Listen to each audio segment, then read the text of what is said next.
India Legal presents Courts Roundup.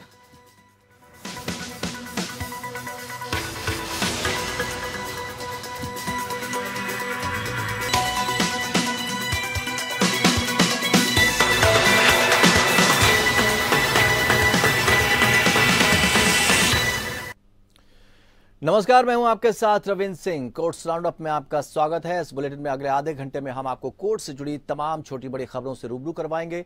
Court की कार्रवाई और सुप्रीम कोर्ट से लेकर हाई कोर्ट और लोअर कोर्ट्स तक के फैसलों को आपके सामने रखेंगे। आगे बढ़ने से पहले एक नजर डालते हैं सुर्खियों पर। सेना में प्रमोशन में भेदभाव मामले में सुप्रीम कोर्ट ने पूछा, पुरुष अधिकारियों के लिए प्रमोशन बोर्ड तो महिलाओं के लिए क्यों नहीं? केंद्र बताए कि सेना महिला अधिकारियों को प्रमोशन देने के लिए क्या कदम उठा रही है सरकार, सभी महिलाओं को मिले वरिष्ठता। श्रद्धा केस के आरोपी आफताब ने कोर्ट में कबूला हत्या का जुर्म, जज के सामने बोला गुस्से में किया कत्ल। आरोपी आफताब की पुलिस हिरासत 4 दिन बढ़ी। भीमा कोरेगांव हिंसा के आरोपी आनंद तेलतुंबड़े की जमानत को एनआईए ने दी सुप्रीम कोर्ट में चुनौती। सीजेआई चंद्रचूड़ ने मामले की लिस्टिंग पर जताई सहमति। बॉम्बे हाई कोर्ट ने तेलतुंबड़े को दी थी bail. Satyendra Jain CCTV footage leak मामले में राउस एवेन्यू कोर्ट में ईडी ने कहा हमने नहीं की फुटेज लीक। जैन ने कहा 5 महीने से नहीं खाया अन्न, वजन हुआ है कम, फल और मेवे की डिमांड रखी।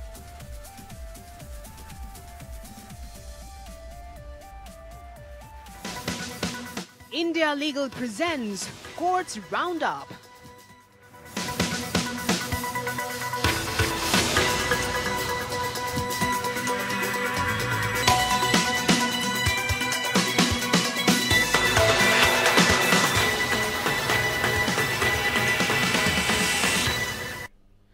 तो कोर्ट्स राउंडअप में सबसे पहले बात करते हैं सेना में प्रमोशन की।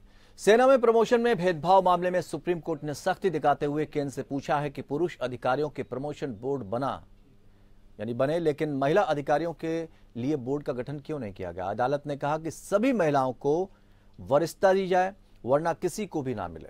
सुप्रीम कोर्ट ने केंद्र से पूछा कि सेना महिला अधिकारियों को प्रमोशन देने के लिए क्या कदम उठाए गए हैं। इस पर केंद्र ने कहा कि 150 अतिरिक्त पदों के लिए महिला अधिकारियों के लिए विशेष चयन बोर्ड बनेगा। बोर्ड गठन पर वित्त मंत्रालय से मंजूरी मिलना अंतिम चरण में है।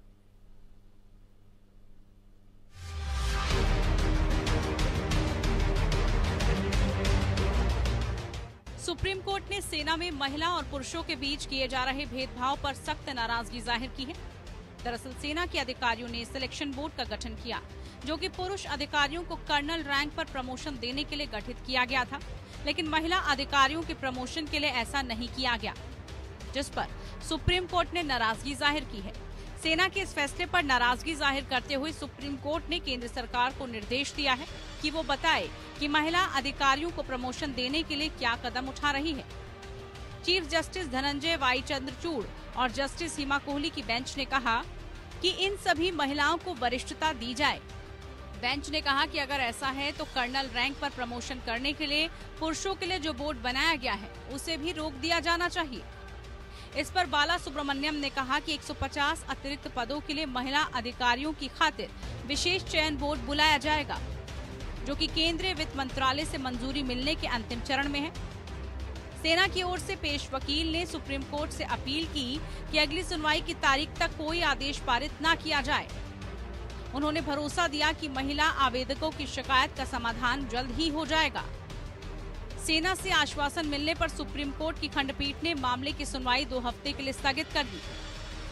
सीनियर वकील वी मोहना ने प्रस्तुत किया कि महिला शॉर्ट सर्विस कमीशन अधिकारी सुप्रीम कोर्ट के निर्णयों का लाभ उठाने में सक्षम नहीं है, जिसने उनके लिए परमानेंट कमीशन प्राप्त करने के रास्ते खोल दिए, क्योंकि प्रमोशन के लिए चयन बोर्ड केवल पुरुष अधिकारियों के लिए आयोजित किए गए हैं। उन्होंने प्रस्तुत किया कि एक ओर जहां लेफ्टिनेंट कर्नल नीतीश और अन्य बनाम भारत संघ और अन्य के मामले में इस न्यायालय के 25 मार्च 2021 के फैसले का पालन करने के लिए कोई कदम नहीं उठाया गया है, वहीं सेना के अधिकारियों ने जूनियर अधिकारियों को प्रमोट किया। 34 महिला अधिकारियों ने सुप्रीम कोर्ट में इसको लेकर याचिका दायर की थी। इन महिलाओं की ओर से कोर्ट में पैरवी के लिए पेश हुए एडवोकेट वी मोहना ने आरोप लगाया कि जो पुरुष अधिकारी महिला अधिकारियों से जूनियर रहे उन्हें प्रमोट किया जा रहा है, जो कि सुप्रीम कोर्ट के आदेश का सीधा उल्लंघन है, जिसमें कोर्ट ने कहा कि महिलाओं के लिए स्थायी कमीशन का गठन हो और उसमें उन्हें इसका लाभ दिया जाए। याचिकाओं की तरफ से हवाला दिया गया कि महिलाएं अभी भी अपरोक्ष रूप से इस लिंग भेदी भेदभाव का शिकार हो रही हैं। Bureau report, APN news. Supreme court ने केंद्र सरकार की हालिया अधिसूचना के संबंध में अतिरिक्त मुद्दों को उठाने वाली एक याचिका पर सुनवाई के लिए सहमति व्यक्त की, जिसने गुजरात और हिमाचल प्रदेश में विधानसभा चुनाव के लिए चुनावी बॉन्ड की नई किस्त की बिक्री को अधिकृत किया। ये वित्त अधिनियम 2017 के प्रावधानों को चुनौती देने वाली याचिका में अतिरिक्त आधारों के लिए एक आवेदन पर भी सुनवाई करेगा, जिसने चुनावी बॉन्ड का जो मार्ग है उसको प्रशस्त किया है। सुप्रीम कोर्ट चुनावी बॉन्ड से संबंधित मुख्य मामले के साथ आवेदन पर सुनवाई करेगा। प्रधान न्यायाधीश डीवाई चंद्रचूड़ के नेतृत्व वाली पीठ ने कहा, हम मुख्य मामले के साथ आवेदन को सुनेंगे। पीठ कांग्रेस नेता डॉक्टर जय ठाकुर की ओर से दायर एक रिट याचिका पर भी विचार कर रही थी। वित्त अधिनियम 2017 के प्रावधानों को चुनौती देने वाली कुछ याचिकाएं सुप्रीम कोर्ट में लंबित हैं, जिसने गुमनाम चुनावी बॉन्ड का मार्ग प्रशस्त किया। 14 अक्टूबर को जस्टिस बी.आर. गवई और जस्टिस बी.वी. नागरत्ना की पीठ ने उन याचिकाओं को 6 दिसंबर तक के लिए पोस्ट कर दिया था। मार्च 2021 में सुप्रीम कोर्ट ने कुछ राज्यों में विधानसभा चुनाव से पहले चुनावी बॉन्ड की बिक्री पर रोक लगाने के एक आवेदन को खारिज कर दिया था। पिछले सप्ताह सीनियर वकील ने यह कहते हुए तत्काल सूचीबद्ध करने की मांग की कि चुनावी बॉन्ड की बिक्री जल्द ही समाप्त हो जाएगी। सीजेआई ने वरिष्ठ वकील को आश्वासन दिया कि बेंच इस मामले को सूचीबद्ध करेगी।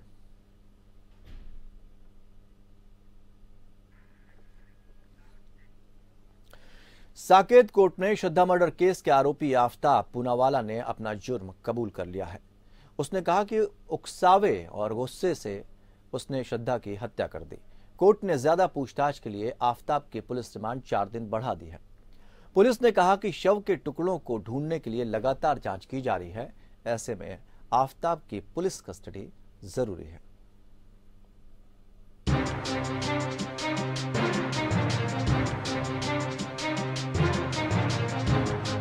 श्रद्धा केस में आरोपी आफ्ताब को साकेत कोर्ट में वीडियो कॉन्फ्रेंसिंग के जरिए पेश किया गया। सुनवाई के दौरान पूनावाला ने कोर्ट को बताया कि उसने श्रद्धा की हत्या अचानक उकसावे और गुस्से में आकर की।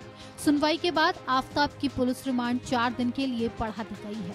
पुलिस इस मामले में लगातार छानबीन कर रही है। आज आफ्ताब का पॉलीग्राफिक टेस्ट भी कराया जाएगा। श्रद्धा मर्डर केस में दिल्ली पुलिस ने आरोपी आफ्ताब पूनावाला की रिमांड बढ़ाने की मांग की थी। आफ्ताब के घर से जहां उसने श्रद्धा की हत्या की थी, वहां से पुलिस ने एक साइट प्लान या नक्शा भी मिला है। पुलिस का कहना है कि इससे श्रद्धा के केस में जांच और सर्च में मदद मिल सकती है। पुलिस ने आगे ये भी कहा कि आफ्ताब ने जहां जहां श्रद्धा के शव के टुकड़े ठिकाने लगाए, उन जगहों के बारे में एक कच्चा नक्शा भी तैयार करके रखा था, जिससे आगे सर्च में मदद मिल सकती है। ये दलील है दिल्ली पुलिस की तरफ से साकेत कोर्ट में आफ्ताब की रिमांड अवधि बढ़ाई जाने की मांग करते हुए की गई है। दिल्ली पुलिस ने कोर्ट में बताया कि श्रद्धा के शव के कई हिस्से आरोपी आफ्ताब की निशानदेही पर जंगल से बरामद किए जा चुके हैं, जिसमें श्रद्धा का जबड़ा 20 नवंबर को जंगल से आफ्ताब निशानदेही पर बरामद किया जा चुका है। दिल्ली पुलिस ने कोर्ट को ये भी बताया कि सीएफएसएल टीम को जांच के लिए घटनास्थल पर बुलाया गया था। जांच अधिकारी ने आफ्ताब की रिमांड को 4 दिन और बढ़ाने की अदालत में मांग करते हुए कहा कि अभी इस मामले में आफ्ताब की निशानदेही पर श्रद्धा के शरीर के टुकड़े और हत्या में इस्तेमाल हथियार को बरामद करना बाकी है, जिसके लिए रिमांड की जरूरत है। साथ ही इस मामले में परिस्थिति जन्य साक्ष्यों और अन्य सभी कड़ियों को आपस में जोड़ने के लिए भी आफ्ताब से आगे की पूछताछ की जरूरत है। दिल्ली पुलिस ने रविवार को एक वन क्षेत्र से खोपड़ी के कुछ हिस्से और कुछ हड्डियां भी बरामद की थी। इसी के साथ दक्षिणी दिल्ली के मैदानगढ़ी इलाके में एक तालाब से पानी निकाला जा रहा है। दिल्ली पुलिस ने आफ्ताब को 12 नवंबर को दक्षिणी दिल्ली के मेहरौली इलाके में किराए के अपने फ्लैट में श्रद्धा की हत्या के आरोप में गिरफ्तार किया था। पुलिस ने कहा था कि आफताब ने श्रद्धा के शव के करीब 35 टुकड़े किए, जिसे पर 300 लीटर के फ्रिज में लगभग 3 सप्ताह तक रखा और फिर उन्हें विभिन्न हिस्सों में कई दिनों तक फेंकता रहा। Bureau report, APN news. Bhima Koregaon मामले में गैर कानूनी गतिविधि रोकथाम अधिनियम या UAPA के तहत आनंद तेलतुंबड़े को जमानत देने के बॉम्बे हाई कोर्ट के आदेश के खिलाफ NIA ने सुप्रीम कोर्ट का रुख किया। शीर्ष अदालत शुक्रवार 25 नवंबर को मामले की सुनवाई करेगी। सॉलिसिटर जनरल तुषार मेहता ने तत्काल लिस्टिंग के लिए प्रधान न्यायाधीश DY चंद्रचूड़ के समक्ष मामले का उल्लेख किया। बॉम्बे हाई कोर्ट ने 18 नवंबर को आनंद तेलतुंबड़े को जमानत दे दी थी। उसे 1 लाख रुपए के मुचलके पर जमानत दी गई। इसके साथ ही अदालत ने सुप्रीम कोर्ट में अपील दायर करने के राष्ट्रीय जांच एजेंसी के अनुरोध पर 1 हफ्ते के लिए आदेश पर रोक लगा दी थी। शुक्रवार को मामले को सूचीबद्ध करने पर सहमति जताते हुए CJI ने सॉलिसिटर जनरल से याचिका की प्रति एडवोकेट अपर्णा भट्ट को देने के लिए कहा, जो कैविएट पर तेलतुंबड़े के लिए पेश हो रही है। भीमा कोरेगांव मामले में कथित माओवादी कनेक्शन के संबंध में सुप्रीम कोर्ट के आदेशों को बाद एजेंसी के सामने आत्मसमर्पण करने के बाद 73 वर्षीय को NIA ने 14 अप्रैल 2020 को गिरफ्तार किया था। हाईकोर्ट की खंडपीठ ने तेलतुंबड़े को जमानत देते हुए कहा था कि प्रथम दृष्टया तेलतुंबड़े के खिलाफ अपराध का कोई सबूत नहीं है। दरअसल 1 जनवरी को भीमा कोरेगांव लड़ाई के 200 साल पूरे होने के मौके पर एक कार्यक्रम का आयोजन किया गया था। कार्यक्रम के दौरान हिंसा भड़क उठी। पुलिस ने इस मामले में 162 लोगों के खिलाफ 58 मामले दर्ज किए थे। इससे पहले सुप्रीम कोर्ट ने 82 वर्षीय सामाजिक कार्यकर्ता P. वरवरा राव को जमानत दी थी। राव 2018 भीमा कोरेगांव हिंसा मामले में मुख्य आरोपी हैं। इस मामले की सुनवाई कर रहे न्यायमूर्ति UU ललित ने कहा था कि जमानत केवल चिकित्सा के आधार पर है। शीर्ष अदालत ने कहा कि राव को अपनी स्वतंत्रता का दुरुपयोग नहीं करना चाहिए। इसके अलावा किसी गवाह के भी संपर्क में नहीं रहना चाहिए।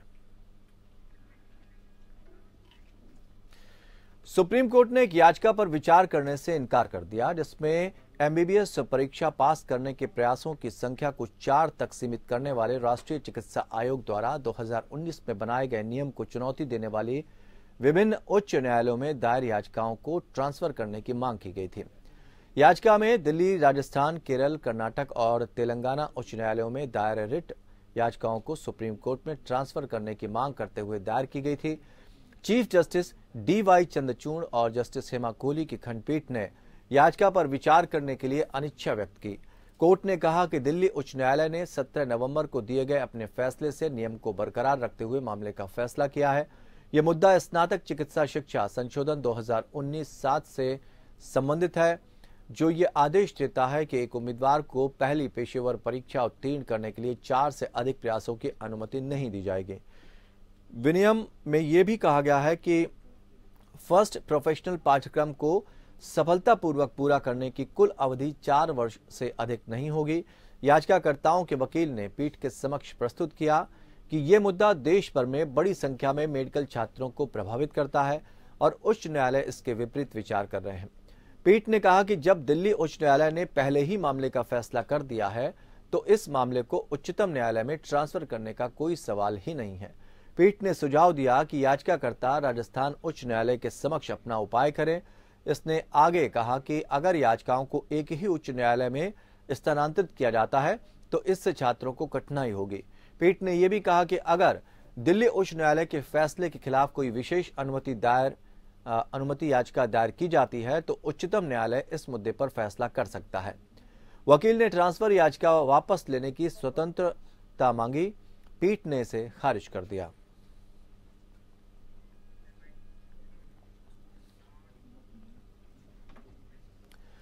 सत्येंद्र जैन की तिहाड़ जेल की CCTV फुटेज लीक होने के मामले में राउज एवेन्यू कोर्ट में सुनवाई हुई, जहां पर ईडी ने कहा कि CCTV उसने लीक नहीं किए। मामले की सुनवाई 28 नवंबर को होगी। वहीं सत्येंद्र जैन ने तिहाड़ जेल के अधिकारियों पर उनके धार्मिक विश्वास के अनुसार बुनियादी खाद्य पदार्थ उपलब्ध नहीं कराने और उन्हें चिकित्सा जांच से भी वंचित करने का आरोप लगाते हुए एक विशेष अदालत में अर्जी डाली है। यहां पर उन्होंने कहा कि उन्हें मंदिर नहीं जाने दिया जा रहा है। उन्होंने फल और मेवे की मांग की, जो उन्हें नहीं दी गई। जैन ने कहा कि उनका वजन 28 किलो घट गया है। खाद्य सामग्री मुहैया कराने का निर्देश देने का भी उन्होंने अनुरोध किया है।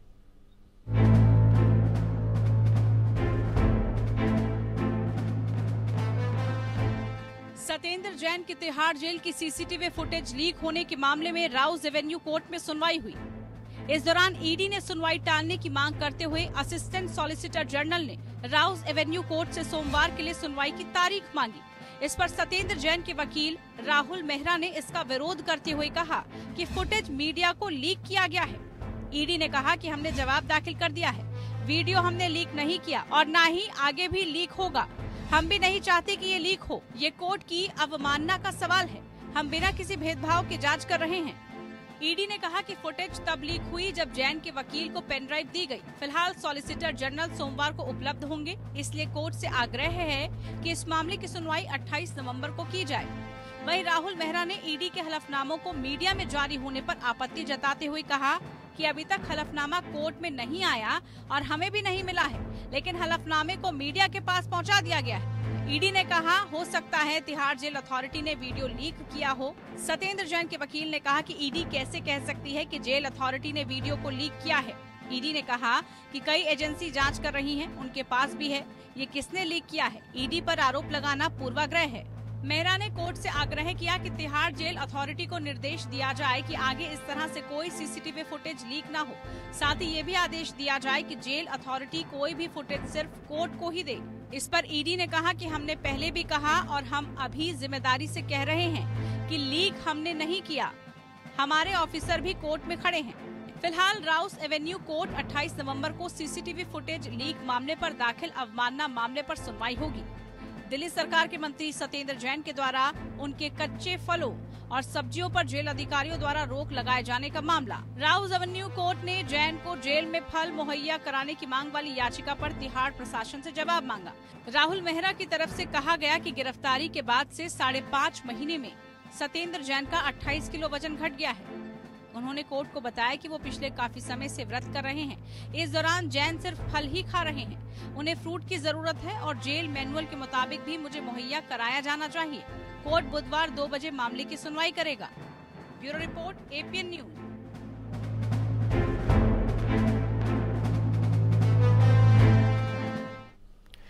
गुजरात हाईकोर्ट ने राज्य सरकार की उस नीति को असंवैधानिक घोषित कर दिया है जिसमें मृत अंग प्रत्यारोपण के उद्देश्य से गुजरात में रहने वाले व्यक्तियों को प्राथमिकता दी जाती है।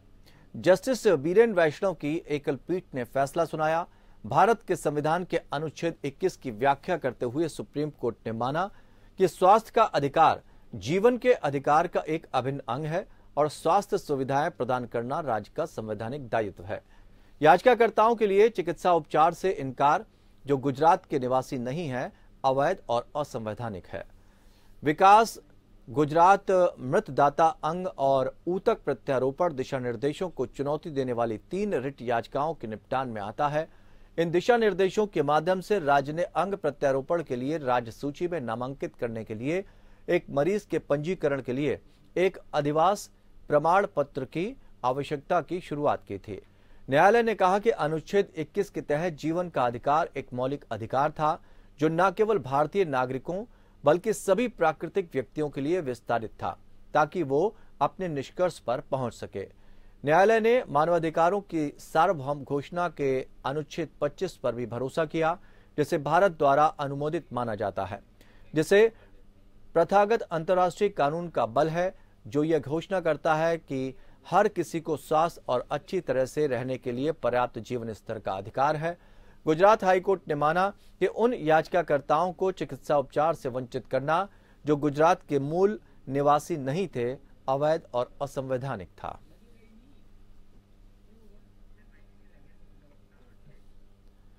उत्तराखंड के पूर्व मुख्यमंत्री त्रिवेंद्र सिंह रावत की ओर से सीबीआई जांच कराने के नैनीताल हाईकोर्ट के आदेश को चुनौती देने के मामले में सुप्रीम कोर्ट में सुनवाई हुई। जस्टिस शाह की बेंच के सामने उत्तराखंड सरकार की तरफ से दलील देते हुए कहा गया कि कोर्ट उनकी दूसरी अर्जी पर सुनवाई करे जिसमें सरकार ने पहले की अपील को वापस लेने की बात कही थी। उत्तराखंड सरकार ने नई अर्जी दाखिल कर कोर्ट से कहा है वो अपनी अपील वापस नहीं ले रहे हैं, लिहाजा कोर्ट से अपनी पुरानी अर्जी वापस लेने की इजाजत देने की मांग की है। कोर्ट ने कहा 4 जनवरी को मामले को देखेंगे। उत्तराखंड सरकार ने साफ कर दिया कि वो इस मामले में पक्षकार बनी रहेगी, यानी हाई कोर्ट के फैसले के खिलाफ दायर अपनी अपील को वापस नहीं लेगी। आज उमेश कुमार की ओर से पेश वकील कपिल सिब्बल ने कहा कि वो इस मामले में त्रिवेंद्र सिंह रावत से मिलकर आपसी बातचीत के जरिए मामले को सुलझाना चाहते हैं। रावत के वकील भी इसकी मंजूरी दे चुके हैं। इस पर कोर्ट ने सुनवाई को 4 जनवरी के लिए टाल दिया है। दरअसल उत्तराखंड सरकार ने हाईकोर्ट के आदेश के खिलाफ दाखिल याचिका को वापस लेने के लिए सुप्रीम कोर्ट में दाखिल अपील में अर्जी दाखिल की गई थी। एक सिटिंग में करप्शन के मामले में उत्तराखंड के पूर्व मुख्यमंत्री त्रिवेंद्र सिंह रावत के खिलाफ उत्तराखंड हाईकोर्ट ने सीबीआई जांच के आदेश दिए थे, जिसके खिलाफ सुप्रीम कोर्ट में अपील दाखिल की गई।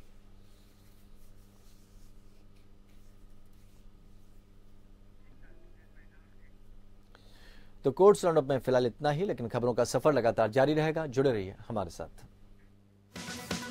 India Legal presents Courts Roundup.